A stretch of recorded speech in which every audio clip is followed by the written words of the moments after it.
কিরে ভাই, লোকটার মাথায় সমস্যা আছে তাই বলে কি বোতল দিয়ে মাথায় মারতে হবে? দৌড় ভাই, ও কি মারিছে নাকি? ও না জুলাই আন্দোলনের মাস্টার মাইন্ড, তাই গিলুটা একটু যাচাই করিছে বোতল দিয়ে। যাই হোক, তবে বোতলটা যে মেরেছে ছেলেটার সাহস আছে বলতেই হয়। কথা সেটা না, কথা হচ্ছে ওই বোতলটি সংরক্ষণ করে জুলাই স্মৃতি ফাউন্ডেশনে অতি দ্রুত স্মৃতি হিসেবে সংরক্ষণ করা হোক। তা না হলে ওই বোতলটি কিন্তু অনেক কিছু করে ফেলতে পারে। ইতিমধ্যে শিক্ষার্থীর ওই জায়গাটিকে নাম দিয়েছে বোতল চত্বর।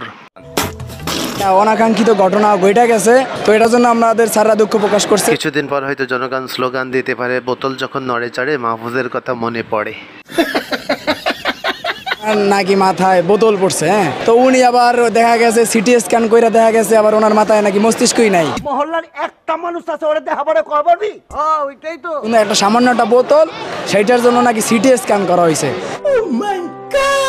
বোতল নিয়ে এত কাণ্ড, সিটি স্ক্যান পর্যন্ত হয়ে গেছে, তাইলে তার সম্মানার্থে আমরা বোতল চত্বর দিয়ে দিলাম। আগে দেখেছি হয়েছে শহীদ মুগ্ধ চত্বর, আবু সাইদ চত্বর, আর এখন বোতল চত্বর। আর কিছুদিন পর হাসনাত আব্দুল্লাহকে কেউ জুতা মারলে হয়তো বা নাম হয়ে যাবে জুতা চত্বর। বোতল চত্বরের পরেও কিন্তু ছাত্রছাত্রীরা থেমে নেই। মাহফুজ আলমকে নিয়ে নানাভাবে টলে মেতে আছে তারা।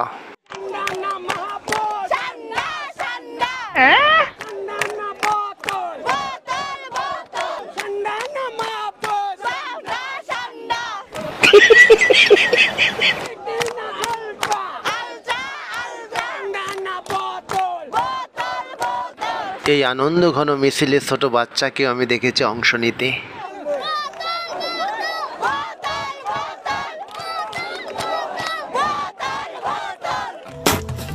মনে হয় এটা কিন্তু ছাত্রলীগের একটা ছেলে হামলা করছে বোতল, কিন্তু ও করে নাই হামলা, কিন্তু আমি করছি। আমি কিন্তু মাস্টারমাইন্ড, কারণ আমি ওই সময় বাসায় ছিলাম।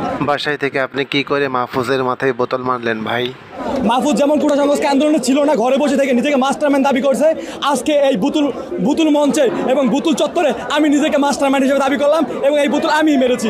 বাহ, তাই নাকি? তাহলে তো খুবই ভালো। মানসিক সমস্যাগ্রস্ত মন্ত্রীকে বুতুল মারা ঠিক হয়নি, ওকে জুতা মারা দরকার ছিল।